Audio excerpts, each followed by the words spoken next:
Principe de la punition de Dieu par la domination de l'étranger.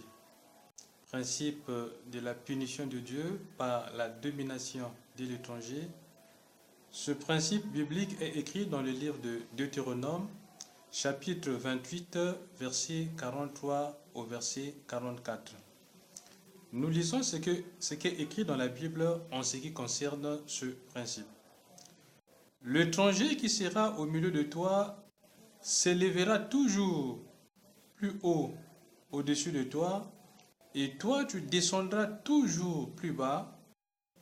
Il te prêtera et tu ne lui prêteras pas. Il sera la tête et tu seras la queue. Alors, ce principe qui montre la punition de Dieu sur un peuple, sur une population, que Dieu, qui est le créateur de tout le monde, veillera à ce que l'étranger qui sera au milieu de toi s'élèvera toujours plus au-dessus de toi, et toi, tu descendras toujours plus bas. Ça veut dire que Dieu va veiller aux droits donc de l'étranger, et cela c'est à cause du péché. C'est une punition de Dieu quand dans une nation, vous avez des étrangers dominants. Dans une nation, dans une famille, dans une société, ce sont les étrangers qui prennent les dessus. Cela est un indicateur que la punition de Dieu est en train de frapper, que la punition de Dieu est en train d'agir, que cet endroit a souillé donc la sainteté de Dieu. Cet endroit a donc péché contre le Créateur. En ce moment-là, Dieu renverse donc les choses et permet que l'étranger puisse dominer. Dieu défend le droit de l'étranger.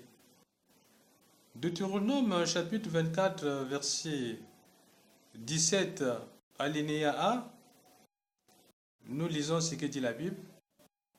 Tu ne porteras point atteinte aux droits de l'étranger et de l'orphelin, et tu ne prendras point en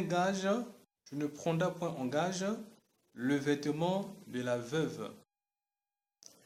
Dieu ici défend donc le droit de l'étranger en lui donnant le droit de jouir des choses qui lui appartiennent, de telle sorte que l'étranger ne devra pas être opprimé.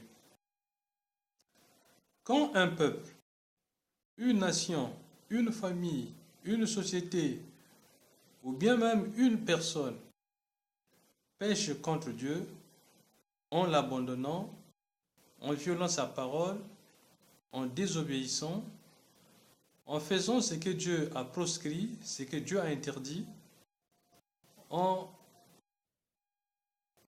agissant de manière à appeler la colère de Dieu, Dieu, alors dans ce moment-là, dans ces conditions-là, se voit obligé d'utiliser la punition pour ramener l'homme, pour ramener le pécheur sur le droit chemin. De quelle manière? Mais ici, en permettant que l'étranger qui vit dans le pays, qui vit dans cet endroit, puisse prendre le dessus, puisse s'élever très haut au détriment des autochtones, au détriment des indigènes, et cela vient de Dieu. Ecclésiaste chapitre 6, verset 2, nous lisons.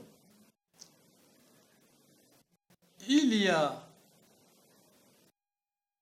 tel homme à qui Dieu a donné des richesses, des biens et de la gloire, et qui ne manque pour son âme de rien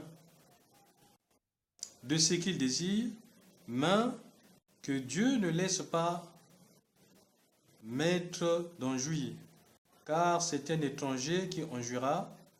C'est là une vanité et un mal grave. Dieu permet que quelqu'un puisse s'enrichir, devienne riche Mais seulement ce qui va arriver, c'est que le riche va mourir et va laisser ses biens à un étranger qui n'a pas souffert. Donc les biens passent de son propriétaire à un étranger. Et Ecclésiaste dit que c'est une chose grave quand l'étranger s'enrichit de cette manière, favorisé par Dieu, et cela est un signe de la punition de Dieu, que Dieu est en train de frapper, que Dieu est en train de punir. Dans la société, il revient à la nation ou à l'État, au gouvernement d'une nation, de protéger les nationaux, mais aussi de garantir les droits de l'étranger. Mais quand l'étranger prend le dessus, que ce soit dans le domaine économique, que ce soit dans d'autres domaines, dans d'autres secteurs de la vie, en dominant les indigènes, les autochtones, alors cela n'est donc plus normal. Que ce que nous venons d'entendre dans Deutéronome 28, versets 43 à 44, que l'étranger qui sera au milieu de toi s'élèvera toujours plus haut, au-dessus de toi, et toi, tu descendras toujours plus bas. Il te prêtera, et toi, tu ne lui prêteras point. Ça veut dire que l'étranger sera donc puissant, bien qu'il soit dans un pays étranger, il va s'élever, il sera au-dessus, il va prêter, mais lui ne va point emprunter. Et cela vient de Dieu, c'est le résultat de la punition de Dieu. C'est le fruit du péché, c'est le fruit de la désobéissance, parce que Dieu donne le pouvoir à l'étranger de diriger. Il convient donc alors, dans ce genre de situation, de revenir vers Dieu, le Créateur, qui a envoyé la punition, afin que cette punition soit donc arrêtée par Dieu, si et seulement si, alors il voit les signes de repentance, les signes d'humiliation, les signes qui manifestent la volonté de finir avec cette punition. Alors, c'est pourquoi Osée, dans le livre d'Osée, nous lisons au chapitre 6, au verset 1, et Ézéchiel, chapitre 28, verset 10, là-dedans, la Bible nous montre ce qu'il faut faire quand Dieu frappe par une punition ou par une autre. Il faut revenir à Dieu, maître de toutes les situations, lui qui est à l'origine, qui a décrété, qui a décidé, qui a envoyé la punition, afin que cette punition soit arrêtée. Que Dieu Tout-Puissant soit béni au nom de notre Seigneur et Créateur Jésus-Christ. Amen.